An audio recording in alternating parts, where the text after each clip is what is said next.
나이에 이르는 사람들한테 로맨스라는 거는 그런 게 아닐까 그런 생각이 들었던 게 이 영화를 봤던 제가 감상이었어요. 그래서 제 얘기는 이쯤 하고요. 감독님한테 제가 궁금했던 것들을 몇 가지를 여쭤보고 그 다음에 여러분들 다 질문이 있어서 이 자리에 오셨을 거라고 생각해요. 오늘 혹시 건축학개론을 처음 보신 분 계세요? 계시네요? 두 번째 보신 분. 두 번째에서는 세 번째 보신 분. 세 번째 보신 분.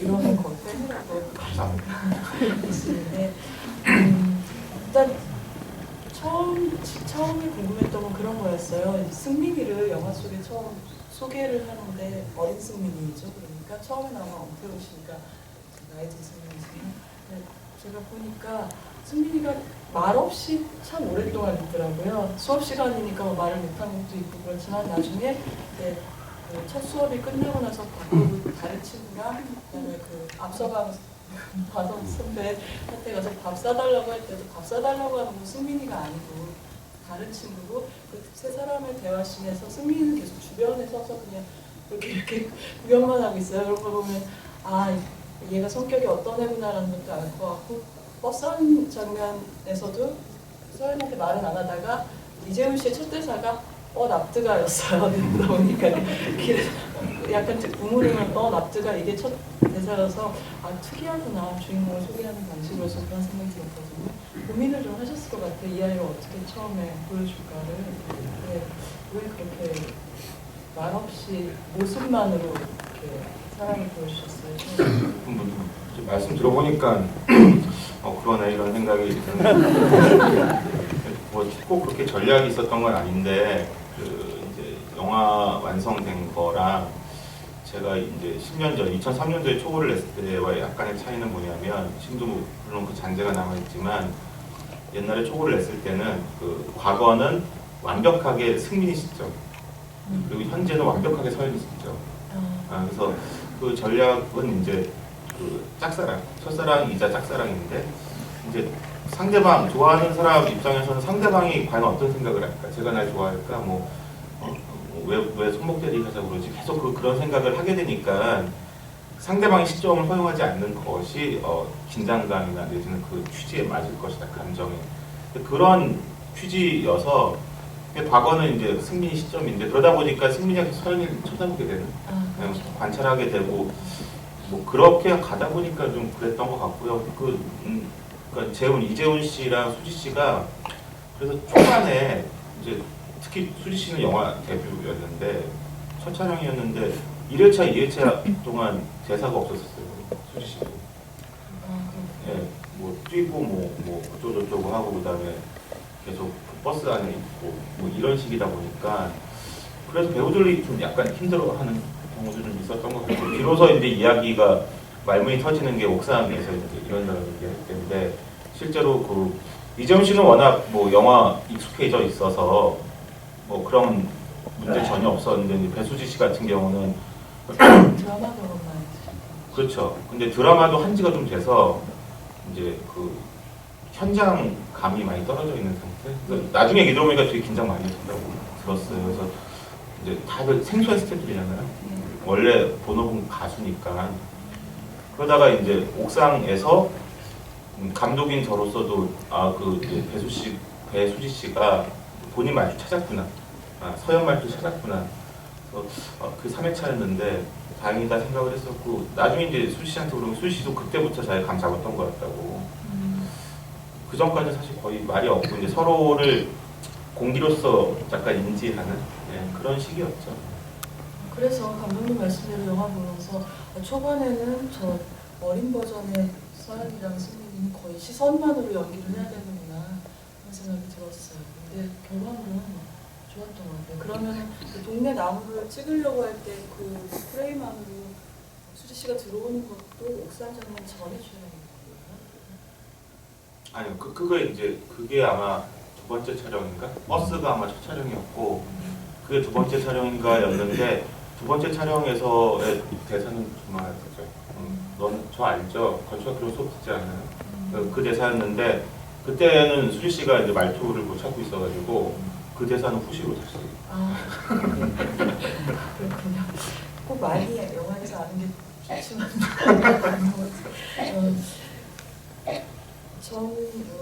아까 감독님이 말씀하시면서 이 영화 초반에 구상은 이런 게 있었다 뭐 이런 말씀하셨는데 제가 알기로도 건축학개론 감독님이 참 오래 준비하셨고 마음에 되게 오래 갖고 계셨던 영화거든요. 그러니까 그 불신지옥을 만들기 전부터 계획을 하셨던 영화고 어떻게 보면 어느 감독이나 살면서 꼭 한 번은 만들고 지나가야 되는 영화가 있는 것 같아요. 근데 감독님한테는 건축학개론이 그런 영화가 아닌가 하는 생각이 들고요. 근데 그렇게 오랫동안 끌어안고 고치고 그러시면서 그 이야기의 원형이 있을 거고 거쳐간 주요한 이렇게 변신 과정, 변모 과정 같은 게 있지 않을까요? 그걸 뭐 수도 없겠지만 중대한 변화만 이렇게 소개해 주시겠어요?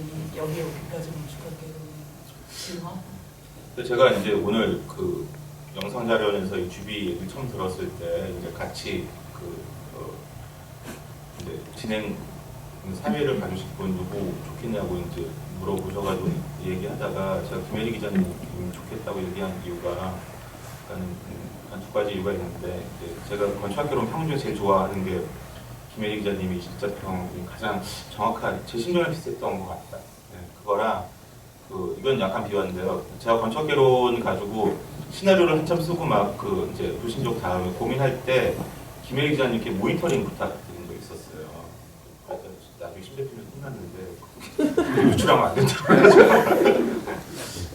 그때 그 기자님들 그 버전 하나 보셨죠? 말도 안 되는 버전 하나 보시잖아요.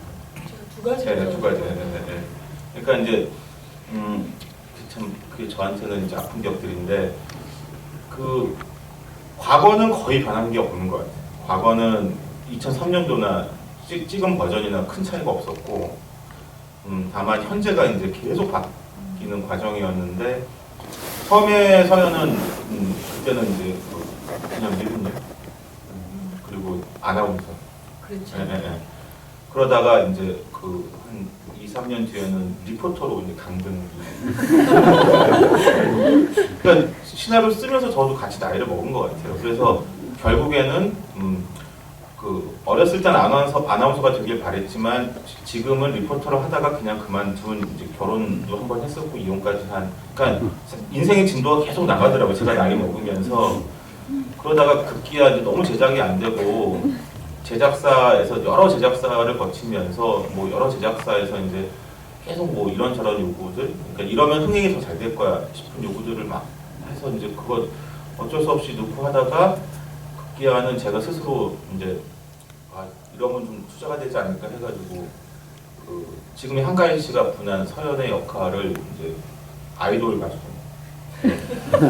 30 넘었는데 이제 오빠 뭐 알가로 보이 같은 거 부르면서 괴로워하는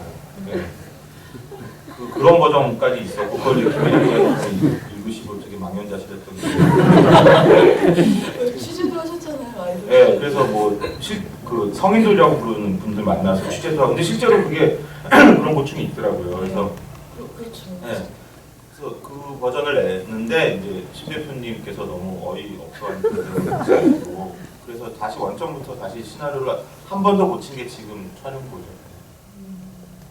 맞습니다. 근데 제가 그때 시나리오 보고 이런 게 잘 되면 참 좋겠는데 안 되면 위험한 부분이라 걱정되고 이렇게 말씀드렸던 거 좀 기억나는 게 이제 제목부터도 이제 딱 사실 제목도 걱정했어요. 그렇죠? 건축학개론 왜냐면 예전에 건축 무한 유명같이 영화가 있었는데 제목이 좀 어렵고 딱딱하다는 인상을 줬었거든요. 개봉했을 때. 그래서 제목 걱정도 했지만 이거는 이제 얘기가 생 거고 제일 걱정이 됐던 건 영화 보셨으니까 아시겠지만 이 영화에서는 건축과 공간이 그리고 지역성 이런 게 굉장히 중요하잖아요. 그냥 배경으로 존재하는 게 아니라 실제 드라마하고 아주 밀접하게 연관되어 있고 제주도에 새로 개축한 그 집뿐만 아니라 어렸을 때 승민이가 살던 집이나 동네 빈집이나 선배가 사는 오피스텔 공간 하나하나가 너무 중요하거든요. 그래서 그런 거를 함축적으로 보여주는 대사가 나중에 한가인 씨가 오태용 씨한테 그러잖아요. 집석에 맡기니까 벽에다 뽀록 나는구나 이런 말을 하는데 집을 설계함으로써 정말 이 캐릭터들의 생활의 구석 공간까지 들어가는 면이 그대로 들어가 있는 영화인데 이게 이 공간하고 로맨스, 건축하고 로맨스의 상관관계를 너무 부각시키면 영화가 이렇게 관념적으로 만든 머리로만 만든 괴물이 될 수도 있고 그렇다고 그거를 대중적으로 가야지 하고 너무 묻어버리면 감독님이 이 영화 하시고 싶었던 이유도 사라지는 거고 결정적인 개성이 묻혀버릴 수도 있잖아요. 그래서 그 선을 잘 이렇게 지키고 어떨 때 더 나가지 않고 이런 너무 중요한 한때인데 대중영화에서 그리고 그 당시에 정말 많이 안 만들어지던 멜로 드라마에서 관철시키는 게 가능할까 그런 걸 걱정드렸던 기억이 나요. 근데 실제로 만들어 가시면서도 그게 좀 힘든 점이었는지 어떻게 그 선을 마음속에 긋고 가셨는지. 그러니까 쉽지 않았죠. 그러니까는 애초에 좀 뭐 제가 2003년도에 초고를 내면서 그 후로 이제 정말 험난한 길을 많이 걸어왔는데 아마 2003년도에로 돌아가서 제가 이제 미래 제가 2003년도에 저한테 충고를 한다면 절대 하지 말아라 이거 410만이고 뭐고 10년이 걸린다 그런 거 근데 알면 못했을 텐데 그럼에도 불구하고 이제 제가 계속 시나리오 고치면서 딱 한 가지 이것만큼은 지키자가 뭐냐면 저기 여자에게 질병을 심지 말자 정말 그런 제의가 많았었어요. 말이 되는 거였어요. 그 약간 위시 리스트처럼 이제 버킷리스트. 그래서 뭐 이제 그래가지고 신부상도 한 적 있었어요. 이제 첫 시인에 이제 의사한테 선고받고 서열이가 은행 가서 적금 깨고 그리고 이제 평생 소원이었던 걸 죽기 전에 하겠다 그래서 이제 집을 짓고 그리고 이제 그 집에서 이제 쓸쓸히 생을 마감하는 이제 그러면서 이제 또 하나의 위시리스트 중에 하나가 이제 걔 뭐하지였던 거죠. 그 유혹을 이제 참는 것. 워낙 그러니까 결국 그게 뭐냐면 왜 그건 하면 안 된다고 생각했냐면 그렇게 하면 영화를 찍을 수 있을지 모르겠으나 그러면은 이제 다른 이야기가 된다고 생각을 했었어요. 그 선도를 찍는 게 정말 힘들었었는데 운이 좋았던 것 같아요. 그 명필님을 만나기 전 처음 운이었고 제가 DVD 선플에도 얘기했지만 그 시나리오 그러니까 이제 성인돌 버전 같은 경우 신 대표님은 이제 저도 약간 그때 홀렸던 건데 너무 영화를 제작하고 싶으니까 찍고 싶으니까 그러니까 취지에 대한 리마인드를 다시 하는 계기가 됐었고 그래서 시나리오 하면서 이제 어느 선 정도가 우리가 원하는 것이냐 어떤 사람이 볼 때는 약간 밋밋하다고 볼 수도 있지만 여기서 좀 더 나가면 또 심파성을 띠는 건 우리 싫으니까 그거를 이제 편집할 때까지 끊임없이 명필님이랑 계속 그 얘기를 했던 것 같아요. 다행히 그 명필 제작사랑 저랑은 취향이 그렇게 차이가 많이 나지 않아서 나중에 이제 신 대표님이랑 좀 그 치열하게 막 하루 종일 회의하고 했던 거는 이제 승민이가 이제 엄태웅이 나중에 대문을 붙잡고 올 때 그 컷에 대한 반응이 되게 좋았었거든요. 예. 거기서 1초를 더 보여주냐 마냐가지고 하루 종일 회의했던 그 정도면 컷 타임을 갖고 러닝 타임 그 컷의 듀레이션이 1초를 더 주냐 마냐. 그래서 나중에 제가 한 4프레임만 더 넣는 걸로 합의를 했던 것 같은데 그러면은 6분의 1초예요, 그죠? 그렇죠. 그러니까는 그 정도 그 정도 회의를 그렇게 어찌 보면 꼼꼼하게 치열하게 회의를 할 수 있었다는 제작사가 저한테 되게 고마웠었어요. 그 정도면 굉장히 차이 많이 받는 거거든요. 보통은 뭐 엔딩을 바꾸네 보충 촬영을 하는 뭐 이런 회의가 되면 되게 슬픈 건데 큰 틀에서 동의가 됐었고 그 작업을 계속 하는 게 저는 건축학계로 완성하는 어떤 그냥 그 길 그 자체 그 선도를 지키고 어디까지인가 어디까지가 내 거고 어디까지가 넘는 걸까 스스로 계속 자문하고 그리고 이제 개봉할 당시만 하더라도 이제 관객분들이 이거를 좋아할까는 자신이 없었고 실제로 10년 동안 쓰면서 이 영화가 좌초되고 그 다음에 제가 다시 마지막으로 하겠다고 했을 때 주변에서 가장 다 말렸던 이유는 밋밋하다. 그래서 흥행이 안 될 것이다. 흥행은 고사하고 캐스팅 펀딩도 안 된다. 이거 밋밋해서 실제로 그러니까 뭐 어쨌든 둘이 뭐 바뀐 게 없잖아. 그렇죠. 네, 그렇죠. 그래서 그 과정이 이제 전 힘들었었는데 그 이제 바꿔 얘기해서 너무 궁금했었어요. 그래서 저는 아니 이게 그렇게 나만 이렇게 생각하나? 정말 안 그런가 이게? 그거 굉장히 확인받고 싶었던 거. 그러니까 창작을 하는 저로서 영화 감독이 직업이 저로서는 되게 중요한 대답을 듣고 들은 셈이 됐고 이거는 아마 다음 영화에도 굉장히 중요한 기준이 될 것 같아요.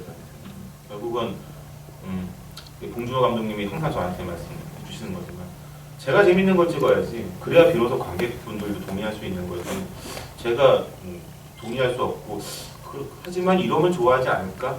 이런 영화를 좀 용기 있게 유혹을 좀 뿌리칠 수 있겠구나 그런 시금석이 됐던 것 같습니다. 봉준호 감독님은 이제 많은 분들이 아시겠지만 이미 입봉하시기 전에 이제 연출부로 함께 살인의 추억하고 괴물 아니고 살인의 추억에서 같이 작업을 하셨던 인연이 있어서 영화 보시고선 뭐라 그러셨어요? 그 모니터링 과정 얘기 많이 들었는데. 봉 감독님은 영화를 DVD로 보셨어요. 그러니까 개봉 당시는 체코에서 설국열차 찍고 계셔서 이제 카톡으로 이제 축하한다 뭐 이런 얘기 하셨고 근데 2003년도부터 관측학계로 제가 제일 먼저 모니터링 드렸던 분이고 그때부터 항상 이제 응원하고 얘기해주시고 가장 감사한 분입니다. 또 걱정했던 부분 중에 하나가 감독님께서 2인 이력을 하겠다고 하셨을 때 그러니까 이게 아주 어렸을 때랑 아주 나이 든 상태가 아니잖아요. 한 16년 차이 정도밖에 안 되는데 그것도 이제 한참 사람이 젊을 때 다 크고 나서 잘 안 변하는 나이대에서 두 배우가 한 역할을 연기를 한다고 했을 때 과연 그게 좋을까라고 걱정을 했었던 것 같아요. 그 부분에 대해서도 이제 굉장히 도움 많이 주셨던 신 대표님하고 프로듀서하고 의견을 일치하셨던 것 같아요. 그거는 이제 그런 전말은 이렇죠. 그러니까 사실은 강제된 게 좀 있었어요.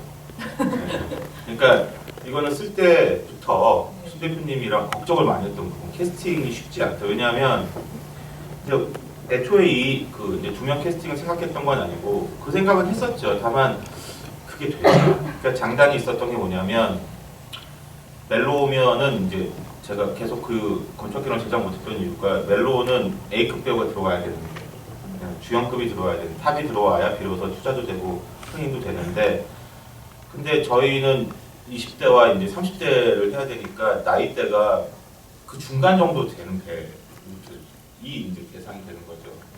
그러니까 예를 들어서 엄태웅 씨가 캐스팅된 다음에 저한테 은근히 과거도 잘 가면 안 되겠냐고 그런 얘기를 배우들은 항상 그러고 싶어 하거든요.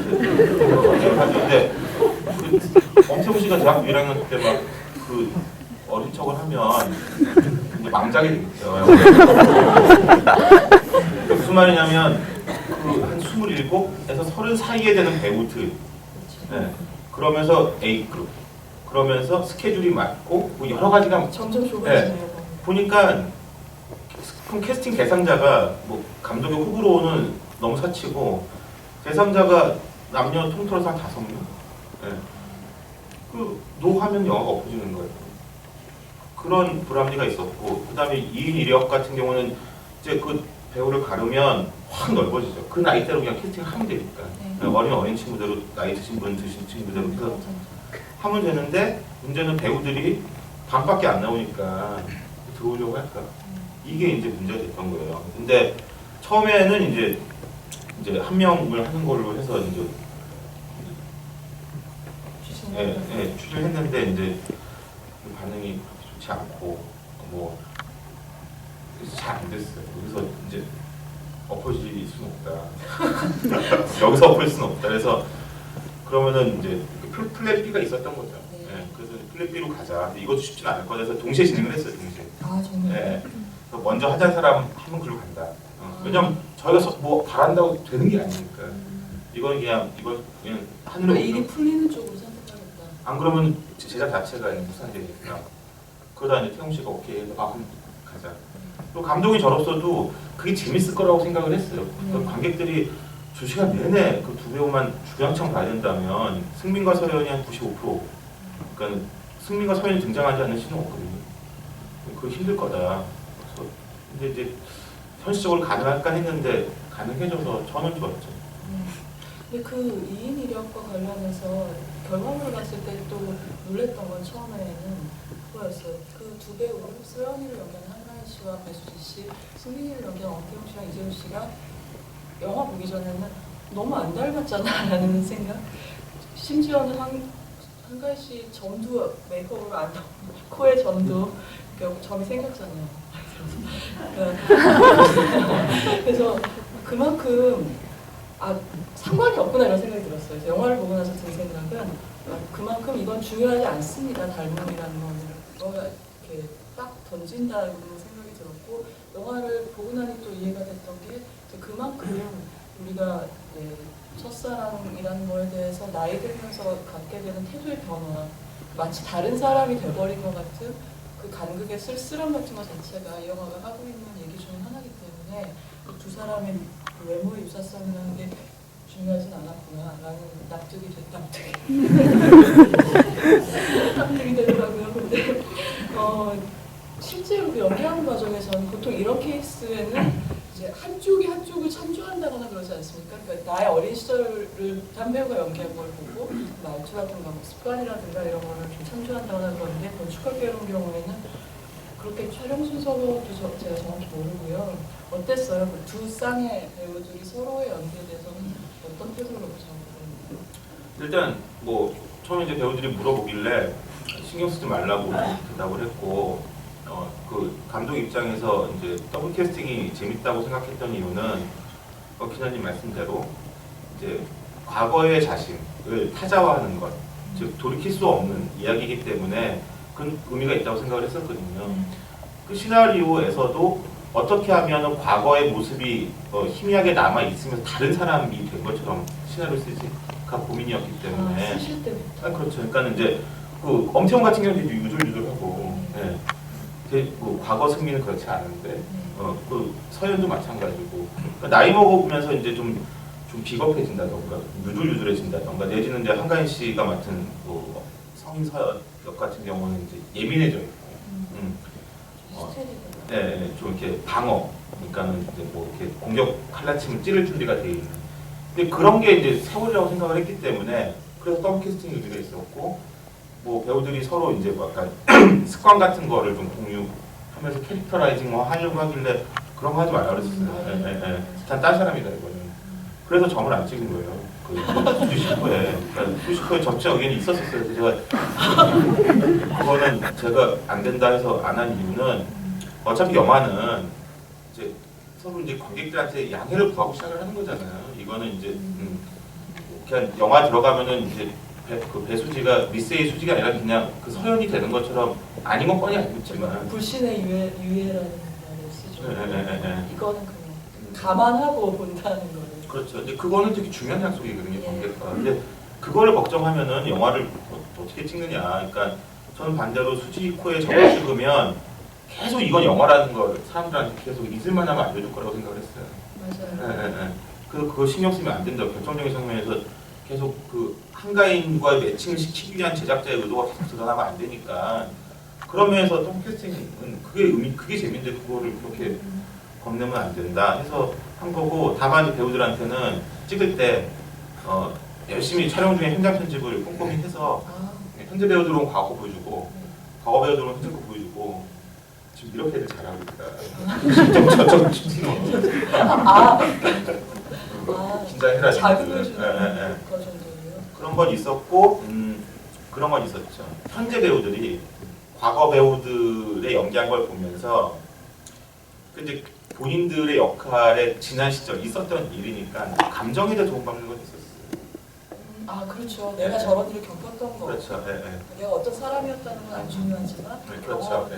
그걸 시각화해서 보여주는 거니까 뭐 버스 정류장에서 그렇게 떨리게 뽀뽀를 했던 걸 보면서 이제 현재 키스는 준비했었고, 제가 그 이재훈 씨가 엉엉 우는 걸 태웅 씨가 보고 나서 그 다음에 그 감정을 이제 받아서 이제 왜 날 찾아온 거 이런 대사를 준비했었죠. 그런 의미로 많이 쓰였죠. 감독님 말씀을 듣다 보니까 정말 이 영화가 많은 함정을 피해왔다는 생각이 들어요. 자칫하면 빠질 수 있는 선택들이 많았던 것 같은데 잘 피해 오셨구나 그런 생각이 들고, 지금 말씀하신 대로 영화가 이제 그렇게 이력의 두쌍으로 가고 있는데 이게 아마 제가 개인적으로 좀 마지막 질문인 것 같은데 영화를 보면은 촬영된 시각적 스타일 자체는 굉장히 투명하게 그러니까 이런 스타일이구나라고 느껴지지 않게 찍으셨다는 느낌이 들거든요. 막 공간에 관한 영화야 막 그래가지고 굉장히 막 광활하게 막 이런 건 그런 식으로 많이 넣지도 않으셨고 그래서 오히려 이게 건축물도 있고 그다음에 이렇게 배우들 4명만 나오는 거기 때문에 담백하게 가자는 선택이 있으셨던 건지 촬영 감독님이나 조명 감독님이나 미술 감독님들하고 시각적인 스타일의 원칙은 어떻게 잡으셨어요? 우리가 제목이 건축학개론이라 질문을 많이 받으셨을 것 같아요. 물론 제가 이제 영화 스타일이 좀 그런 것도 있는 것 같고 제 취향이 그러니까 뭐냐면 일단 제작진이 드러나지 않았으면 좋겠다 가장 큰 것이었어요. 그러니까는 일단 뭐 과거와 현재의 예를 들어 뭐 색깔을 좀 다르게 한다든가 그러니까는 과거는 약간 탈색을 한다든가 그런 거 절대 하지 말자. 자꾸 이게 영화고 뭔가 감독이 그런 어떤 영상적인 선택을 했다는 느낌을 나 보이고 싶지 않다. 그러니까 촬영도 좀 무난하게 갔으면 좋겠다. 그러니까는 과도한 무브먼트나 스타일리시한 컷이 없었으면 좋겠고, 그래서 이제 카메라도 사실 알렉사라는 거 아직 데이터가 입증되지 않은 거 무리해서 썼던 이유도 그게 굉장히 내추럴한 색을 잡아내는 기종이라고 그래서 그런 것도 있었고요. 예를 들어 그런 것까지 신경 썼어요. 그러니까는 콘티 짤 때 사물 인서트를 어떻게 하면 피할까? 네. 그거 사실 굉장히 감독적인 컷이거든요. 그러니까 시점을 강자해서 관객한테 설명하는 컷이기 때문에 어떻게 하면 사물 클로즈업을 보여주지 않을까? 그런 거 많이 신경 썼고 지금 기억나는 거는 뭐 전람의 앨범 정도는 그러니까 그거 하면서도 항상 카메라가 다른 거 훑다가 클로즈업으로 끝나던가 클로즈업 시작했던 걸로 가던가 뚝딱 이렇게 클로즈업 왔다가 이거는 좀 워낙 그런 거 폰티가 안 좋아해가지고 그런 거 고민 많이 했는데 그렇게 되면 이제 조명 세팅이 이렇게 좀 불편해지거든요. 그렇죠. 그런 부분에서 좀 스태프가 좀 죄송하고 있죠. 그러니까 그 다 같이 카페나 길거리에서 고기 구워 먹고 이럴 때 보면은 넓게 잡았다가 스몰 들어가는 트랙 주문 안 썼습니다. 그러니까 그 트랙 2인을 많이 했는데, 그러니까 예를 들어 이제 허진호 감독님 영화 보면 가장 많이 쓰는 게 투샷, 롱테이크인데 좋아요. 저도 그렇게 찍고 싶은데 그러면 이제 편집에서 이제 후반 작업에서 이제 선택권이 너무 없어지고 러닝 타임이나 감정의 그 진실되면 배우들한테 되게 좋을 것 같지만 후반 작업에서 좀 너무 여지가 없어진다. 상업적인 여지가 없어질까봐 그 중간쯤이 어딜까를 계속 고민했던 것 같아요. 근데 이제 처음에는 배우들이랑 그 어떤 감을 못 잡을 때는 투샷 하나 찍어 놓은 거가 좀 걱정이 좀 돼서 OS를 이제 스페어 마스터로 하나 찍어 놓는다던가 근데 지금 중간에 인서트를 찍어서 편집을 제어할 수 있게끔 하자고 이제 폰티를 짰다가 3회차 정도, 3, 4회차 정도 찍고 나서는 그럴 필요 없겠다 해가지고 이제 폰티에서 5m 하기 시작했던 것 같아요. 필요한 것만 찍자 이런 식으로. 말씀 듣다 보니까 납득이가 이제 승민이한테 여러 가지를 가르쳐 주잖아요. 그런 걸 그 장면도 그냥 따고 들어가지는 않으시고 대체로 보면은 약간 조종석 씨 공연하고 있는 것 같은 느낌? 이렇게 멀리서 이렇게 동작 전체를 다 보여주게 그렇게 찍으셔서 좀 인상적이었어요. 그건 연기를 보고서 선택하신 거예요? 약간 전신을 이게 이제 뭐 컨티뉴티 얘기를 하자면은 보통은 이제 풀샷 그다음에 이제 OS 그 인서트 이게 보통의 이제 기본 법칙인데 그 처음에 이제 포장마차 얘기할 때는 트래킹 투샷을 오랫동안 썼거든요. 그건 찍으면서 콘티 이렇게 하는 게 아닌데 후회 좀 많이 했었어요. 정석이가 아직은 그 카메라가 익숙지가 않은데 좀 힘들게 샷을 찍는 게 아닌가 걱정을 좀 했었는데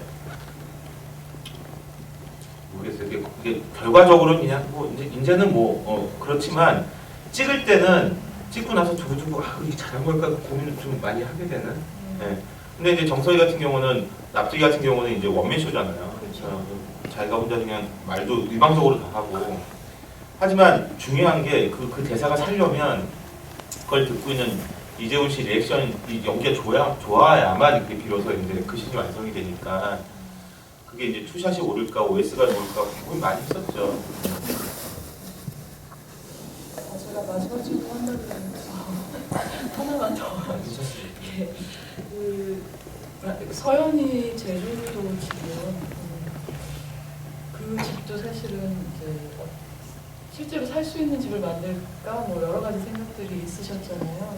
제가 마지막 영화가 완성된 시점에서 궁금한 건 물론 여러 가지 생각나는 요소, 인상적인 요소들이 있으실 거예요. 사람들 제일 많이 기억하는 거 아마도 홀딩 창문, 정면식 창문 같은 것도 많이 생각하실 거고 2층으로 이렇게 올라갔을 때 그런 공간 뭐라 그러죠? 끝이도 아니고 2층 지붕 위로 올라가는 거 잔디가 이렇게 깔려서 그래서 엄태웅 씨가 아까 짬짜로 마당이죠. 2층 마당. 2층 마당? 그런 공간들이 기억이 나실 텐데 크래프트 디자인이에요. 네. 설계사무소에 서연이 집을 영화 속에 서연이 집을 할 때 뭐 아예 뭐 도면을 주거나 그러시지는 않으셨을 거잖아요. 그러니까 어떤 걸 요구하셨어요? 이런 적어도 이래야 되겠다거나 이건 좀 지켜줬으면 좋겠다거나 어떤 집이었으면 좋겠다거나 그 이제 구승혜 소장이 건축하신 구승혜 소장님께 이제 어떻게 했냐면 이제 시나리오가 있고 건축가한테 의뢰를 하고 이제 건축가가 이제 알트 그러니까 계획안을 몇 개 갖고 오면 이건 이래서 별로고 이건 이래서 별로 이거가 이래서 좋은데 여기서 이런 건 안 좋고 뭐 이런 얘기 회의를 계속 했었죠. 풀이 단계 가장 중요한 부분이었는데 요구했던 거는 이제 그 이런 얘기 좀 뭐하지만 근데 구승혜 소장이 저랑 이제 대학 동기 건축가 동기예요. 친구인데 그 어떤 일이 벌어졌냐면 정말 많이 싸웠어요. 정말 살벌하게 많이 싸웠어요.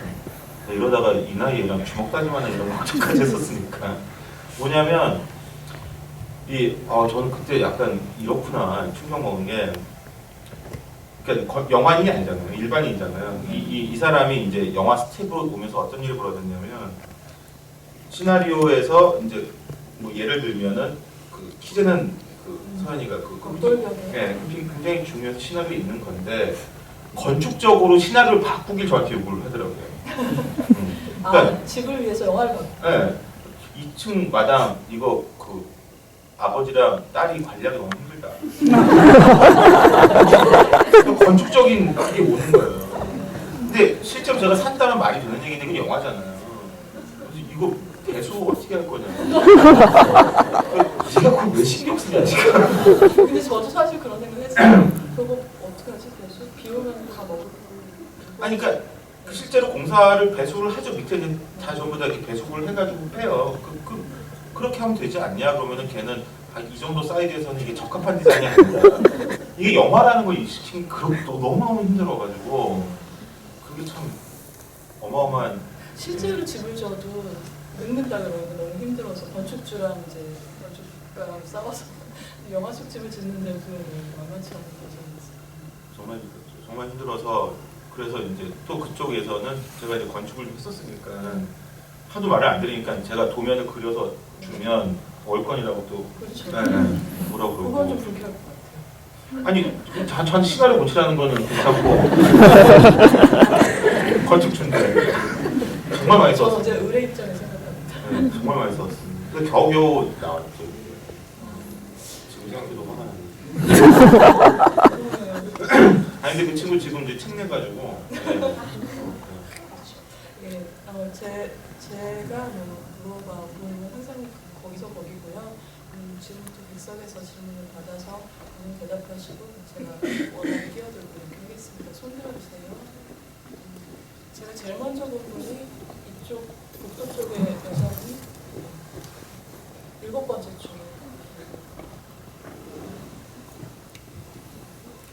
네, 저기 오랫동안 작업을 하셔서 이제 점점 디테일해졌을 것 같은데요. 제가 여쭤보고 싶은 다른 건 뭐 다 소품이나 이런 것들이 오고 가고 결국에 누군가에게 남고 이런 과거의 세상이 어떤 단서화되거나 이런 것들을 다 좋았는데요. 궁금한 거 답이 안 나왔던 게 그 화분에 심었던 그 빈집 화분에 심었던 게 뭐였는지 그리고 그게 혹시 나중에 그 서연의 제주집으로 이제 짐을 옮길 때 빨간 화분 하나 들고 와서 다시 마당에 심던데 그거랑 무슨 연관인지가 궁금하고요.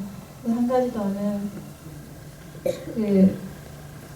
제가 처음 영화 봤을 때 서연이랑 엄태웅 씨랑 한가인 씨랑 같이 소주 마시는 그 장면에서의 의상, 벽돌색 의상이 되게 인상적이었거든요. 오늘 보다 보니까 의상의 벽돌색의 톤을 조금 달리하는 의상들이 되게 많다는 생각을 했는데 서연과 소주 먹던 장면에서 자켓이랑 서연의 자켓이랑 남자분 신발이랑 같은 색깔이더라고요. 그런 혹시 의상팀과의 얘기도 하신 건지.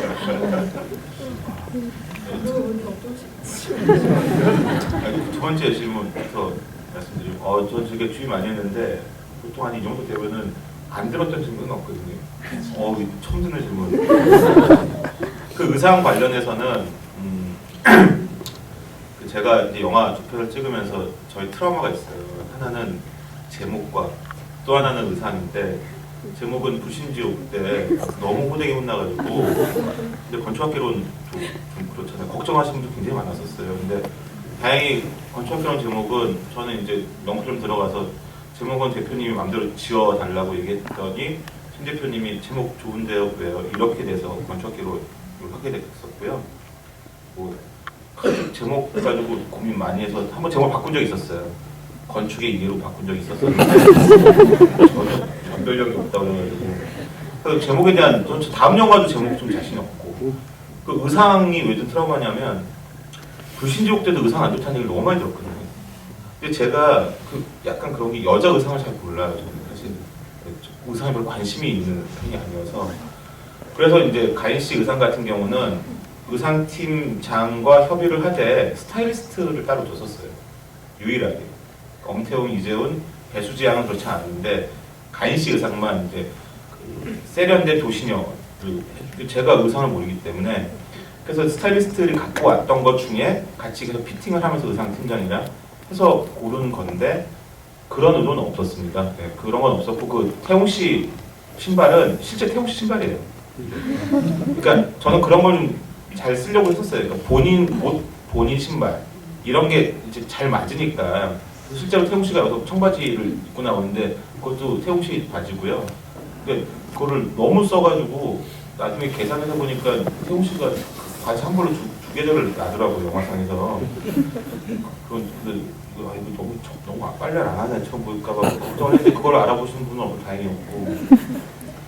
네, 그 의상 정도는 그렇게 큰 건 없었다. 그런 어떤 메타폰 없었다. 잠깐만 하나만 그런 거 여쭤볼게요. 저 영화 보면서 약간 알려졌던 게, 처음에 한가인 씨가 제주도 이렇게 집 고치기 전에 내려갔을 때 킬힐에다가 이렇게 짧은 치마 2번이나 그렇게 입고 내려가서, 아니 왜 저렇게 험한 데를 가는데, 험한 데까지는 아니지만 아무튼 긴 여행을 가는데 불편하게 입었을까? 저는 의도적인. 네, 그건 의도적이죠. 그러니까는 그 의상 분장의 컨셉은, 그 작가 입장에서 시나리오에서 컨셉은 그러니까 가인 씨 같은 경우는 이제 굉장히 도시적인, 그리고 굉장히 고가의 관리가 잘 돼요. 그래서 이제 국도 높고 화장도 진하고 그리고 선글라스도 유일하게 등장하고, 이렇게 등장을 하면서 점점 의상이 편해지고 화장도 얇아지고, 또 나중에는 이제 운동화까지 가는 거고, 마지막 엔드 촬영 그 바다를 바라볼 때는 전혀 메이크업하지 않은 완전 민낯이었고요. 반대로 이제 배수지 씨는 완전 민낯으로 시작을 해서 이제 마지막 빈집에서는 이제 화장이 메이크업이 풀 메이크업까지 가는 거, 이걸 이제 서로 하는 게 일단 그거였었어요. 그러니까 그거는 이제 집이랑 처음엔 굉장히 안 맞는 것처럼 보이다가 이제 안착하게 되는, 그게 컨셉이었는데 저는 그 정도만 썼죠. 굽이 이제 지느게 빠진다. 그 일부러 그래서 찍었던 거고, 그런 정도고요. 화보는 실은 방금 얘기하신 게 그런 생각을 하긴 했었어요. 그래서 거기에 의미를 부여할까 고민을 했다가, 아까 말씀드렸던 이제 어느 선까지가 질감이고 어느 선은 더 나가는 거냐, 그걸 끊임없이 고민하는 그 지점에서 너무 소품에 많은 의미 부여를 하게 되면 엔딩에서 특히 이제 좀 감정적으로 좀 힘을 딱 줘야 될 때 생각이 많아질 거라는 의미에 그건 하지 않았고요. 다만 화분이 왜 나왔냐면, 그건 삭제씬 때문에 그렇게 보일 수가 있는 게, 그 가인 씨가 현재 집에서, 그러니까 이제 영화 좀 다 삭제가 됐는데 현재 사는 집을 소개하는 장면이 한 번 있었어요. 심이. 거기서 그 이제 요즘 아파트, 그러니까 베란다 없이 조금만 창 열 수 있는 그런 커튼홀식의 아파트, 굉장히 비싸잖아요. 거기서 또 화분 놓고 이렇게 물 주면서 키우는 그런 설정이 있었거든요. 그거를 아파트에는 화분에서 키울 수 없었던 거를 마당이 생긴 주택에 있으니까 마당에 심는다, 그런 의미가 있었고요. 다만 과거에 그런 그 원해에 관심이 있었던 캐릭터를 일관되게 시켜주는 정도. 과거에 무엇을 심었느냐는 사실 중요하지 않다. 그러니까는 개봉하고 나서 배수 씨가 저한테 전화가 한 번 와가지고 기자분들이 자꾸 물어보는데 감독님 그 꽃 뭘 심은 거야? 사실 뭐 설정은 했었어요. 근데 어차피 발화되지 않는 꽃이니까 저는 이게 둘의 관계가 거기서 이렇게 얼어버린 것처럼 실패한 사람의 상징이라고 생각해서 꽃을 피우지 않게 했거든요. 그래서 그냥 그 정도 마무리였지만 시나리오 쓸 때는 사실 그 꽃이 뭐 예를 들어 우리가 설정했던 게 뭐냐면 이제 그 이름은 까먹었는데 그 겨울에 피는 꽃이 있어요. 그 특히 성탄절에 그 빨간 그런 걸로 해가지고 그렇게 해서 맞아요. 그런 쪽일 거예요. 그렇게 해서 2층 마당에 겨울에 그걸 쫙 피게 하고 뭐 이런 얘기도 있었었고 그건 아닌 것 같아요. 그건 아닌 것 같다. 그럼 마지막에 그 서연이가 거의 심었는데 거기나 펴 있고 아버지 옆에 발자국 뭐 이렇게 그럼 컷이 너무 많아질 것 같다. 그거 너무 좀 산만해질 것 같아서 그거는 이제 의미 부여를 안 하기로 했던 고민의 흔적이랄까요. 네, 얘기하십니다. 그리고요, 궁금하신 분이 많으시니까 세 개는 하지 말아주세요. 지금 그 감독이 이렇게 상세하게 대답을 해주셔서 제가 시간을 잘 쓰려고 그런 것 같아요. 손 들어주시고요. 예,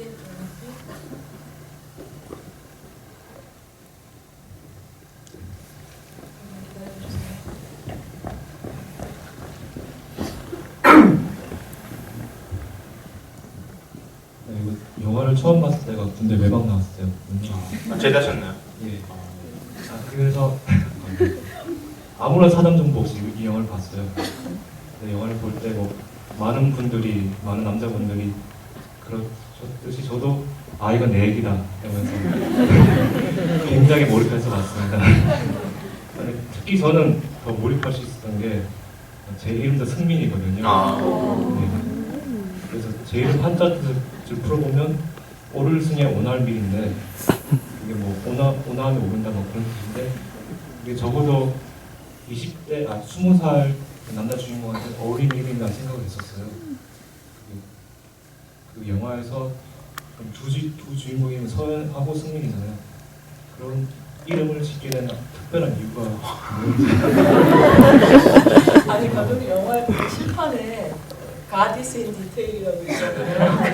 오늘 관객분들이 다 그러시네요 지금.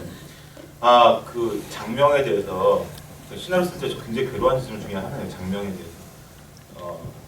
그 캐릭터랑 딱 맞는 이름을 짓는 게 너무 힘들어서 본 감독님 정말 잘하시는데 저는 그걸 되게 못해요. 그리고 제가 아는 사람을 연상케 하는 어떤 이름이면 전 자꾸 그 사람 생각이 나가지고 저는 장명을 할 때 전혀 연상되지 않는 이름을 골라야 돼서 이름 정하기가 쉽지가 않고 이름이 그래서 좀 평범해지는 경향이 좀 있는데 어떤 특별한 이유는 없었고요. 특히 이제 승민 같은 경우는 제가 원했던 거는 약간 중성적인 이름이었으면 좋겠다 싶었던 게 있었어요. 너무 이렇게 남자스러운 이름, 무슨 욱이나 태 이런 거 들어가는 거 말고 여자 이름으로도 이상하지 않은 그런 이름들이 있어요. 남자, 여자. 제 이름도 약간 그런 편인데 그런 이름이었으면 좋겠다 고민하다가 2003년도에 시나리오 쓸 때 그때 더 스토리라고 우리나라 그 번역본으로는 시나리오 어떻게 쓸 것인가 로버트 맥기가 쓴 작법서를 그때 읽을 때였는데 작법서 옹기니가 이승민이었어요. 그래서 거기서 나왔어요.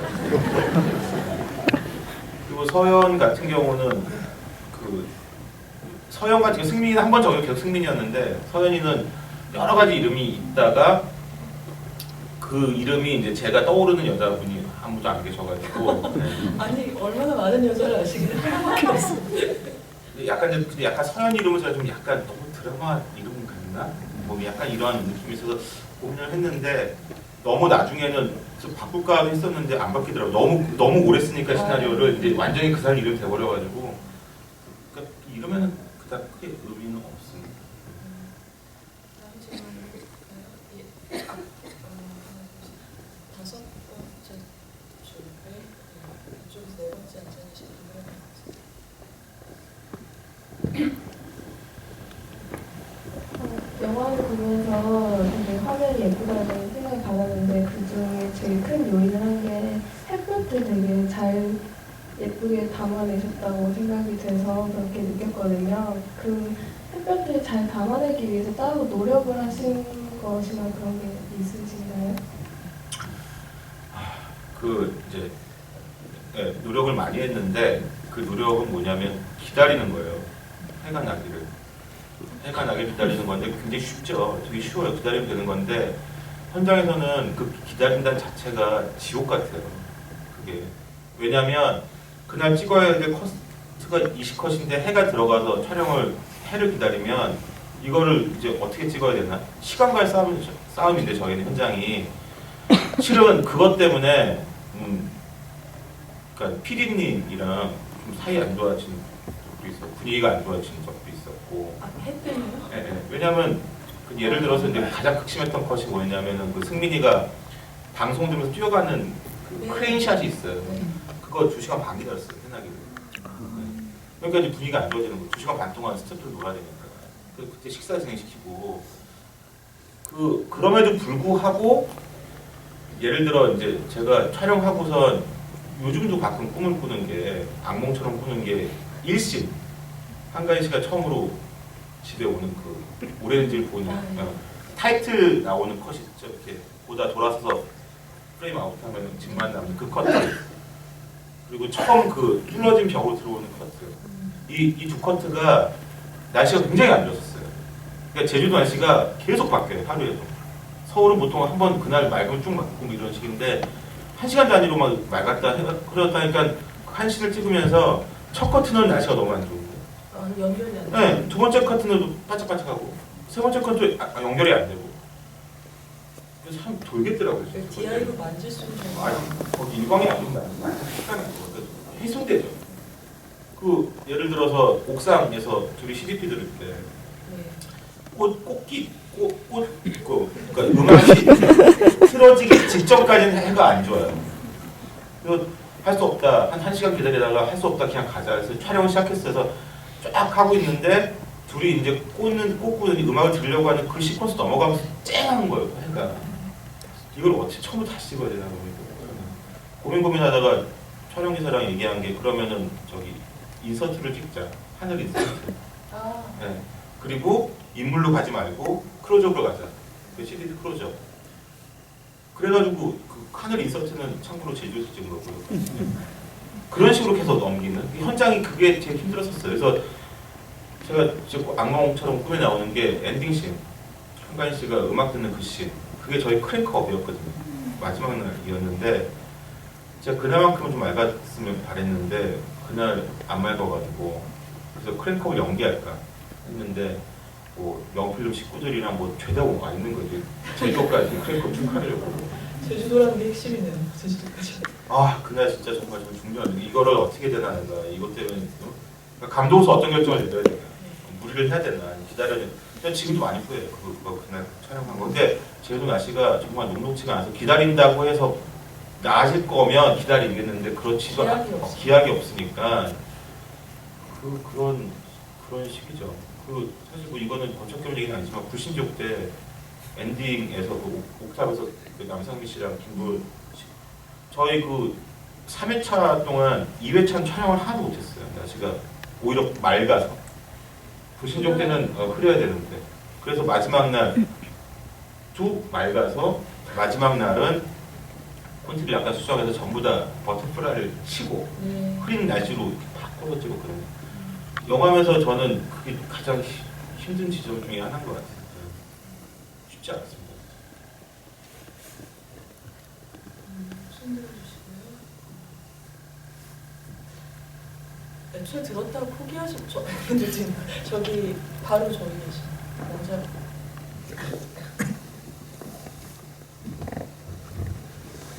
네, 아까도 말씀하셨듯이 이 영화가 이제 건축과 로맨스의 중첩되는 부분이 많다고 그랬는데 저는 이 영화를 볼 때마다 생각했던 게 서연의 집은 증축한다는 거였거든요. 그러니까 서연이 처음에는 이 집 싹 밀어버려야 된다 하다가 나중에 증축을 바꾸잖아요. 그리고 나중에 서연 아빠도 증축된 설계도를 보고 이게 아주 집 같네라고 말을 하고 저는 그 증축이라는 게 이제 여기 나오는 주인공들의 모습과 되게 비슷한 느낌이 받았는데 그걸 어떤 의도로 이걸 증축으로 하신 건지 궁금합니다. 그게 이제 김현희 기자님께서 20자 평을 쓴 게 그게 제 기억에는 사랑도 인생도 그 리셋 신축은 어렵다. 과거를 끌어안고 증축할 뿐이었죠. 네. 네. 그게 제 영화의 테마였어요. 네. 그게 살아가는 것 같아요. 그러니까 나이 먹으면 사람이 변하지만 과거의 나를 지울 수 없고 그리고 또 한편으로 보면 과거의 나는 지금 너무 다른 사람이 되어 있고 그러니까 이 영화를 제가 10년 동안 포기하지 않고 찍어야겠다고 했던 동기부여 중에 그 영화 속 나온 공간 중에 가장 저한테 중요했던 공간은 신축하는 서연 집보다는 그 승민 어머니 집이었어요. 그 녹색 때문에 네. 어머니로 느껴지는 그 공간. 네. 전 지금 저희 어머니한테 그거 많이 느끼죠. 그게 저는 영화의 바로 테마고 그렇기 때문에 증축, 사랑도 인생도 집도 좀 그렇게 생각한 거잖아요. 갑자기 그 집을 생각하고 있었어요. 저는 지금 예, 다음 관계 예, 여기 둘째 주 예, 죄송해요 머리 오시겠어.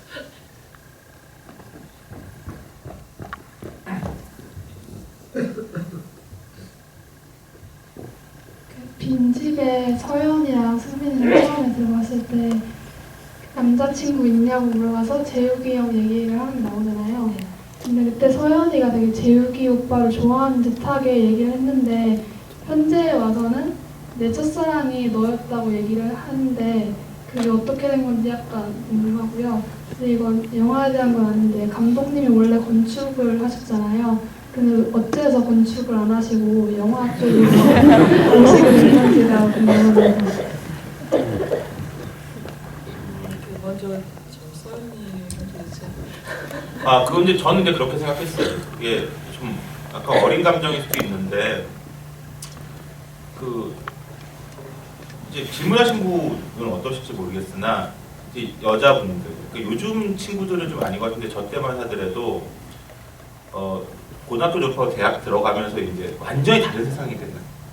그러니까 저 같은 경우는 이제 남중남고를 나와서 여자 사람에 대해서 별로 그 인식이 없을 때 비로소 대학 와가지고 이제 만나고 이런 사람이구나 하면서 너무 순진할 때는 그 서연이는 그 다들 인기 있는 외모도 잘생겼지 뭐 집도 부자고 차도 있고 뭐 이런 오빠가 인기 많은 오빠를 자기가 좋아하고 있다고 믿었는데 실제로 보니까 그런 건 아니었구나. 내가 좋아했던 것은 너였구나. 그럴 때 있어요. 어릴 때 시작은 항상 그런 것 같아요. 그러니까 그 뭐라고 그럴까 이건 연애학개론인데 그 주변에 연애하는 커플들 보면은 특히 남자들이 저도 어렸을 때 그랬는데 이제 여자분이 되게 예쁘잖아요. 그럼 좋아한다고 믿어요. 근데 실제 사귀어 보면 그게 안 맞는 경우가 되게 많아요. 예쁘다고 해결되는 게 아니거든요. 네. 그러니까 죽이 맞고 서로 이게 맞아야만 이제 애정도 생기고 이렇게 되는 건데 예쁘니까 나 얘 좋아한다 스스로 믿어버리는 어릴 때 연애 나이 먹으면 이제 그런 실수를 안 하는데 저는 그런 시점이라고 생각했었어요. 짝사랑을 하되 그러니까 그런 거 있잖아요. 그러니까 뭐 여고생이나 여중생들이 있고 뭐 저기 손가락 되게 얇은 생물 선생님을 되게 흠모하되 결코 둘이 잘 안 되잖아요.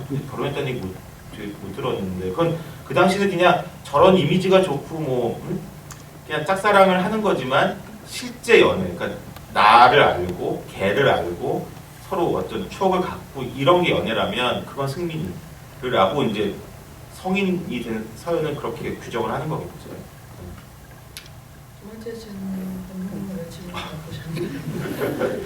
저는 항상 그 얘기 듣는데 그래서 저도 이제 잘 기억이 안 나요. 너무 오래돼서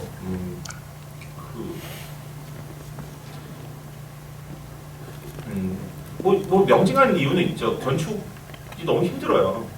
너무 힘들고 실제로 일을 하셨던 거죠? 네, 한 4년 정도 회사 다녔어요. 저는 회사 다녔는데 이건 아닌 것 같아요. 저랑 너무 안 맞는다 나랑. 그래서 이제 그만두고 영화를 시작한 거라고 얘기할 수 있고요.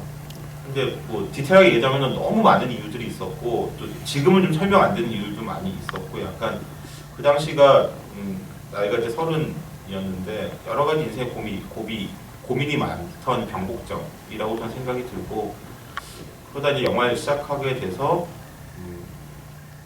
굉장히 극심한 후회를 많이 하고 살다가 요번에 이제 제 동기 쭉 건축을 한 구승현 소장이랑 같이 영화를 찍으면서 건축을 그만두기 정말 잘한 것 같아요.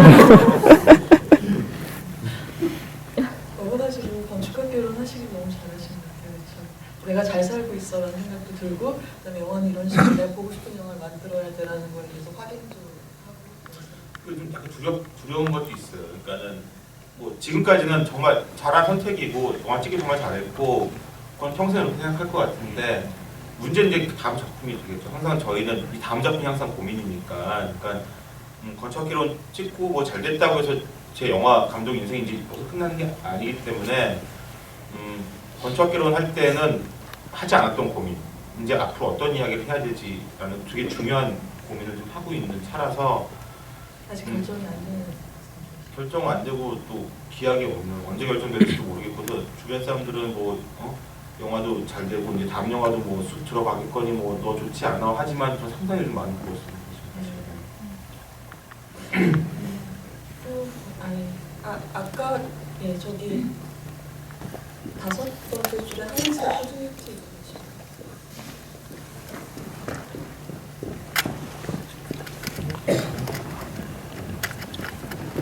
예, 저는 오늘 극장에서는 5번째 본 거거든요. 근데도 재밌는 거 보니까 너무 잘 만드신 것 같고 영화 잘 봤습니다. 아까 얘기하실 때 그 승민이가 대문을 부여잡고 웃는 장면에서 내 프레임을 더 넣고 그것 때문에 회의를 많이 하셨다고 했는데 그 외에도 편집의 이 리듬감에 있어서 신경 쓰신 부분이 더 있으셨는지 궁금하고요. 또 외람된 질문인데 좀 이따 사인 받을 수 있을까요? 뭐 사인은 뭐 얼마든지 가능하고요. 제가 보려고 편집은 거의 시나리오대로 편집이 됐다고 봐도 되는데요. 그러니까 큰 편집은 네, 큰 편집은 그런데 큰 편집에서 큰 변화가 하나 있었던 거는 이건 이제 김상범 편집 기사님의 좋은 제안을 해주셔서 그렇게 된 건데, 그러니까는 재훈이가 이제 버리고 가는 모델을 배수지 씨가 보죠. 거기서 컷하고 이제 현지로 넘어가요. 완성된 집을 사진 찍는 형태로 지금 현재는 그런데 원래 시나리오는 그걸 보고선 배수지, 그러니까 서연이 승민을 찾아가서 꺼져줄래 듣는 씬이 원래 쭉 연결되어 있는 거였어요. 그리고 빈집까지. 그래서 과거가 다 끝나고 그리고 나서 완성된 집. 그래서 엄태웅이 왜 찾아온 거야? 이렇게 되는 식의 시나리오였거든요. 근데 이제 기사님께서 이렇게 한쪽 이야기가 완결이 되니까 중요한 클라이막스가 2번이 반복되면서 시간차를 두고 좀 맥이 빠지니까 이렇게 요 중간에 자르는 게 어떻겠냐. 이렇게 탁월한 제안을 해주셔가지고 그게 편집할 때 큰 변화 중에 하나였고요. 나머지는 뭐 소소하게 정말 끊임없이 회의 많이 했죠. 정말 질릴 정도로 보면서 뭐 대표님이랑 편집뿐만이 아니라 믹싱 할 때도 재훈이가 귀 댈 때, 문에 귀 댈 때 어떤 소리 듣냐가지고 막 이러고 막 서로 막 2박 2일 고민을 하고. 그거 풀써? 근데 항상 그런 거였어요. 그러니까는 아무 소리가 없어도 어떤 식으로 생각할지도 모르고. 그렇죠. 그렇다고 뭐 이상한 소리, 확연히 뭐를 연상시킨 이상한 소리가 들리면 또 그렇게 생각하고. 그러니까 뭔가 소리는 있는데 뭘 연상하기 되게 힘든 네. 이런 소리 넣어야 된다. 그러면은 뭐 이런 빨리 기사님 너무 힘드셨어요. 네, 뭐 만든 다음에 힘든 게 뭐 계속 그 대표님은 뭐 좀만 더 볼륨을 높이자, 이거 좀 낮추자, 뭐 이거 가지고도 뭐 틱틱하고 잘 회의가 정리가 안 되면 술 한잔 하실 거예요. 뭐 이런 식의 말씀이었어요. 진짜 많은 시간이 영화편에 함축되어 있는 것 같아요. 예, 그러면 제 생각에는 한 3분 정도만 더 받으면 될 것 같거든요. 예, 둘째 줄에 야구모자 쓰시면 이 두 분이신데 양키스 말고. 예, 저는 영화관에서 4번째 보고 있는데요. 그 마지막에 그 어머니가 순대국밥을 마지막으로 차려주시면서 그 엄태웅 씨가 어머니인데 어머니 이제 지겹지도 않아라고 여쭤보시잖아요. 그때 12지경을 어땠다고 하시면서 거기 그 GU 티셔츠가 잡히잖아요. 그래서 제가 볼 때마다 그 장면 나갈 때 사람들이 웃을 때가 있고요. 그리고 하면서 되게 한시간을 그럴 때가 있거든요. 그 장면에서 감독님은 어떠한 걸 담으시고 있는지 궁금하거든요. 저는 이제 시사할 때 웃을 때가 있더라고요. 예, 굉장히 큰 상처를 받았습니다. 상상도 못했고, 그리고 관객분들은 그때 극장 분위기에 따라 약간 달라지는 것 같아요. 근데 제가 사실은 그 비슷한 경험이 불신족 굉장히 보신 분들이 별로 없겠지만 굉장히 중요한 시인이 그 유승용 씨가 불신족에서 그때마다 그렇게 유명하지 않은 유승용 씨가 그 이제 남상미 씨가 그 딸 소리 딱 냈을 때 너무 놀라면서 풀썩 주저앉으면서 잘못했어요 하는 예. 클라이막스가 있는데 매번 웃으시는 거예요. 진짜. 예, 예. 매번 웃으시는 매번 진짜 정말 시간 가장 중요한 시이었거든요. 그 트라우마가 있어요 저는. 왜 웃지? 이유를 왜 웃지? 왜 웃지 이거? 근데 그 트라우마가 실제로 문제를 일으키는 게 그 중요한 씬에서 혹시 사람들이 웃을 것 같은 요소를 계속 없애는 강박이 있어요. 그다음부터 그래가지고 그 한가인 씨가 병실에서 그 아이폰 이렇게 여기는 할 때 엄태웅 씨 나오잖아요. 네. 원래 시나리오는 그 장면이 뭐냐면 그 엄태웅 씨가 이렇게 이제 마당에서 자고 있잖아요. 그거를 가인 씨가 발견하잖아요. 그때 찍었어요. 그때 찍었구나라는 그때 하나 찍었구나. 이거 자고 있는 모습이 있었어요. 좀 웃긴 거예요. 이게 찍어놓고 보니까 이게 설명할 수 없는데 좀 웃겨요. 거기서 깰 것 같더라고요. 아니 근데 그게 보니까 그래서 그 사진을 찍었어요. 찍었는데. 네, 그래서 제가 야 이거 사람들이 웃을지도 모른다. 사람들이 그럴 수도 있네요. 아니 그러지 않을 거예요. 뭐 근데 그럴 요 조그만한 여자 주지 않을까. 네. 그래가지고 아무 느낌이 안 나는 얼굴을 써야 된다. 관객에 대한 불신이. 저는 그리고 나서 그렇게 해서 했는데 그 이제 개우스티 거기서 주시더라고요. 그래서 진짜 그래서 그때가 저기 이제 VIP사였거든요. 시사를 안 들어가요. 그다음부터 상처가 될까봐 그 후로부터 극장을 상영할 때 안 봐요. 제가 찍은 영화는. 원래 상처를 잘 받으시거든요, 승민이처럼. 그것도 잘 모르겠어요. 왜 그랬을까요? 근데 그런 경우가 있었어요. 예. 근데 그 부분에서 울컥하셨던 분들도 많이 계시더라고요. 그래서 뭐 전달이 안 되는 건 아니구나. 다만 울컥하시려고 그랬는데 옆에서 어떤 분이 웃으셔서 깰 수도 있겠다. 뭐 이런 걱정들. 근데 정작 뭘 담으시려고 하셨는지. 그거 물어보셨나요? 의미? 어떤 감정을 엄마 그것을 또 있고. 그거 너무 슬프지 않나요? 그러니까 영화에 약간 그런 게 있죠.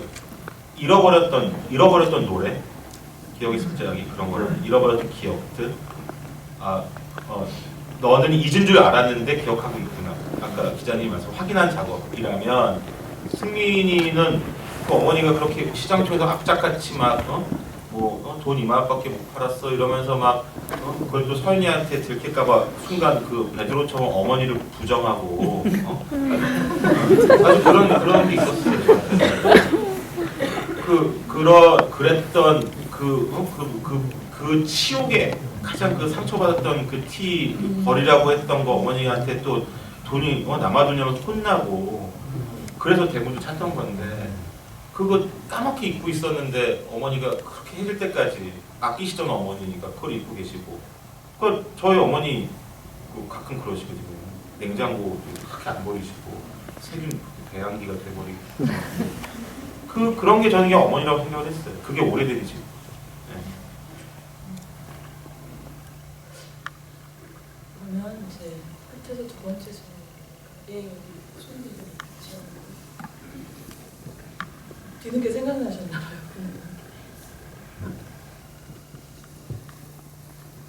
저도 편집에 대한 얘기인데요. DVD를 보니까 그 과거의 서연이 마지막에 승민이랑 만나려고 그 천년문 날 혼자 화장을 하던 장면이 있는데 그게 왜 삭제가 됐는지 궁금했거든요. 근데 방금 얘기 들으실 때 과거는 완벽히 승민의 시점으로 표현하고 싶다고 하셔가지고 혹시 그런 의도 삭제를 하셨는지 아니면 또 다른 어떤 생각이셨는지 궁금해요. 아니요, 그러니까는 그게 이제 과거는 완벽히 그 시점으로 하다가 말미에서는 그걸 던져주는 시기였었어요. 그러니까 말미에서는 서연이 단독으로 이제 빈집 기다리잖아요. 그러니까 말미에서는 그 궁금증 풀어주는 거였는데 그것 때문에 삭제된 건 아니고요. 삭제한 것 중에 가장 아까운 신인데 그 정서가 좀 좋았다고 생각이 들거든요. 다만 편집이 그러니까 아까 얘기한 김성호 기사님 때문에 그 제안 때문에 쭉 완결해서 끝내고 편제로 갔으면 아마 넣었을 거예요, 분명히 전 그 씨는. 근데 그러지 않고 그 빈집을 남겼다가 대문과 이제 이어가지고 클라이막스를 만든 식이 됐거든요. 그러니까 음악이 승민이가 철문을 하면서 음악이 시작돼서 빈집으로 음악이 이제 거기가 감정적인 하이라이트인데 그러다 보니까 승민이가 대문을 붙잡으면서 감정이 올라갔다가 화장하는 서연으로 가니까 맥이 끊긴다. 그래서 정말 아쉬워서 뺐어요. 저는 정말 아쉽게 그래서 문에서 문으로 넘어가는 철문에서 오래된 집 문으로 넘어가는 편집이 아쉽긴 하지만 그게 나은 것 같다. 그래서 정말 아쉬워하면서 뺐던 아까운 신입니다. 수지가 그거 가지고 정말 왜 뺐냐고. 제일 예쁜 장면이었어요. 그러니까 그 마음이 여겨지잖아요. 그래서 그 수지한테 그 화장한 모습 보면 사람들 알 거라고. 뭐 한 가지 말씀드리면 수지가 이제 그 화분 아무것도 피지 않은 화분을 보는 뒷모습에서 나가는데 실은 얼굴을 땄었어요. 마스크를. 거기서 눈물을 이렇게 한 방울 흘리는 모습 했는데 그러니까 이제 그게 취향인 것 같아요. 저는 그거를 안 보여주는 게 더 여운이 남지 않을까. 상상케 하는 것, 미루어 짐작하게 하는 것. 그래서 뭐 수지가 훌쩍 하는 소리만 듣고 쓰지 않았던 거. 그런 게 이제 그 건축학개론의 질감을 정하는 작업이었던 것 같아요. 감독님 건축학개론 DVD를 정말 심혈을 기울여서 만드셨다고 했는데 정말 보고 오신 관객들께서 뿌듯하시겠어요. 그 건축학개론 DVD는요, 이제 와서 밝히자면 제작 기간 제가 그 참여해서 제가 저기 서프는 제가 직접 편집을 했는데 그거 한 기간이 실제 영화 촬영 기간보다 길었어요. 저는 많이 듣고 있습니다. 그러면 마지막 질문 받을까요? 예, 죄송합니다. 여기 아까 계속 듣고 계셔서.